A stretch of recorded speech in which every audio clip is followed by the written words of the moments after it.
Hello mga bossing, kayo po ba mga bossing ko ay isa sa mga lagi na lamang minamalas na minsan mapapaisip ka, bakit ganun?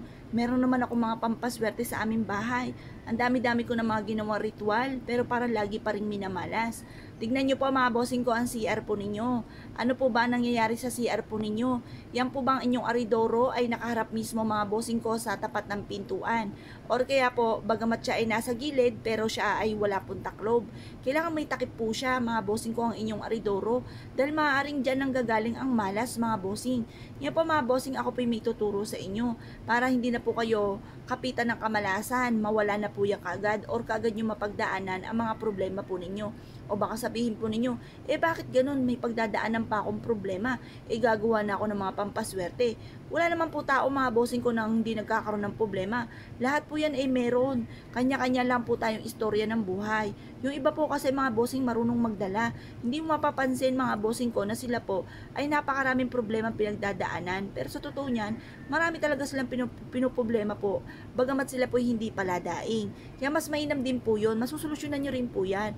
Pero kailangan mga bossing, meron kang mga pantaboy na mga kamalasan. Kagaya po nitong ati pong bawang.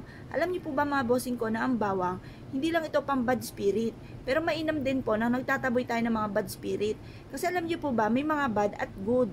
Ang good po mga bossing ko ay nagbibigay ng swerte. At ang bad naman ay lagi po nagbibigay ng karamdaman, away-away at puro problema. Kaya mas mainam meron kayong bawang mga bossing ko sa inyo pong tahanan. Lalo-lalo na sa may CR po ninyo. Bakit ka mo mga bossing?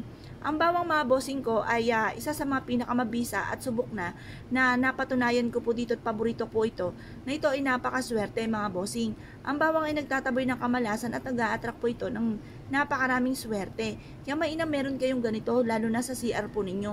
Bakit ka mo sa CR? Kasi sa CR mga bossing ko ay napakadami pong strainer.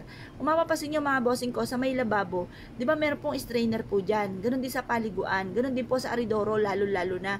Dyan ay maaaring pumasok ang mga negatibong enerhiya. Hindi nga sila maka-enter sa inyo pong main door, pero pagdating naman po sa inyo pong CR, wala kayong protection po dyan. Kaya mas mainam, maglagay po kayo mga bossing ko ng bawang sa inyo pong CR mga bossing. Sa may bintana po ninyo or sa gilid ng pintuan po ng inyo pong CR mga bossing. Di ba, pagbukas po ninyo ng pintuan, meron nasa likod po ng inyong pintuan, doon nyo po siya ilagay. Or sa mismo doorknob mga bossing ko, ng inyo po mga bossing ko ng CR. Magbuhol lang po kayo, magtali po kayo nito mga bossing. Makakatulong po ito upang sa ganon kayo po hindi malasin.